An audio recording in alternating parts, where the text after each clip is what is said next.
All right, so picking back up on part 3 here. Now the issue with the unit cost estimating is when you have a data set. Give me 1 second. Again, guys, I'm making this video just quickly for TikTok to get some people to, try and help some people out. But I'll direct you to go over to my YouTube channel, subscribe there, and we'll start posting in-depth videos where I can actually do much longer than 3 minutes and help you guys out. So using a guide like the RS Means or other ones that are around, this is an old one, you get the gist of it though. Whatever you're looking for, they have an item. You look at your item, let's say you're going to paint the walls like we were talking about, and then it just gives you a value. Square foot price, you add the amount of square foot you want to paint, and there you go. That's it.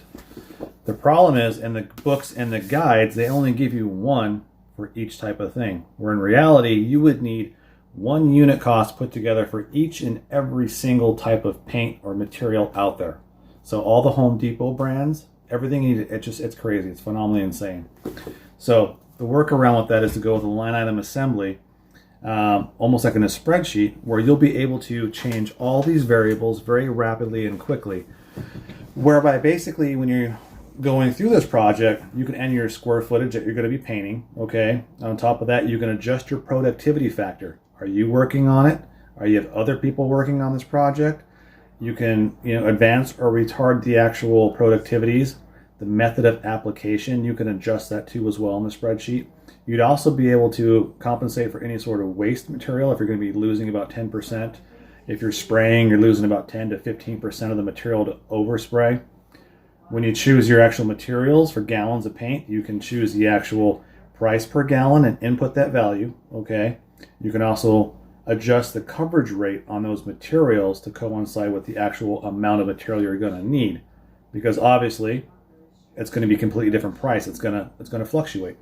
So the problem with unit cost estimating, the way people are using it nowadays and just in general, is contractors will put together an estimate using unit cost estimating, wait until they get done with the job, tally up the numbers, and then find out how much money they made, because they are eating and absorbing the cost of losses by using incorrect data.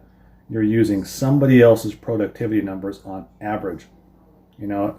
I may be able to spray 900 square feet an hour. The book says 700. You may have somebody else doing 400 square feet. And there's also no value in here or place to account for obstacles, working from a higher platform, higher heights, winter conditions, supplemental heat. There's all kinds of other variables. So unit cost estimating is quick, and with a lot of experience doing it, you can kind of get accurate, but it's not the best way. I personally don't believe that. It's not the way to go.